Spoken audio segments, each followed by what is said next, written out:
हिंदी आणि south film इंडस्ट्रीत असे अनेक कलाकार आहेत जे स्वतः सिनेमात दिसून पैसा कमवत नाही, तर स्वतःचा व्यवसाय, ब्रँड आणि गुंतवणुका करूनही चांगली कमाई करतात. त्यात सुनील शेट्टी, सलमान खान, प्रियंका चोपडा, अजय देवगण या नामांकित कलाकारांसोबतच बाहुबलीमध्ये भल्लाल देवची दमदार भूमिका करणारा राणा दग्गूबत्ती हा देखील आता उद्योग क्षेत्रात उतरलाय.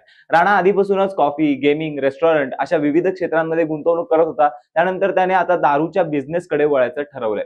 गेल्या वर्षी त्याने स्वतःचा अल्को वेब नावाचा दारूचा ब्रँड लॉन्च केला. हा ब्रँड त्याने संगीतकार अनिरुद्ध रविचंदर सोबत मिळून सुरू केलाय. भारतात हा ब्रँड अजून पूर्णपणे स्थिरावलाय असं नाही, पण ड्युटी फ्री शॉप वरती मात्र त्याची टकीला सहज मिळते. 750 ml त्याच्या एका बाटलीची किंमत जवळपास 5 ते 7 हजार रुपयांच्या रेंजमध्ये जाते. राणा आणि अनिरुद्ध यांनी त्यांच्या टकीलाचं नाव लोका लोका असं ठेवलंय. हे नाव स्पॅनिश आणि संस्कृत शब्द एकत्र करून ठेवलंय. स्पॅनिशमध्ये लोका म्हणजे क्रेझी, तर संस्कृतमध्ये लोका म्हणजे जग. त्यामुळे या नावाचा अर्थ साधारणतः क्रेझी वर्ल्ड असा होतो. 2024 मध्ये अमेरिकेत या ब्रँडचं अधिकृत लॉन्चिंग करण्यात आलं. दारू तयार करणारे विली बानुएलोस सांगतात की दारू तयार करताना तिथे संगीत लावलं जातं आणि या संगीताचा किण्वन प्रक्रियेवरती सकारात्मक परिणाम होतो.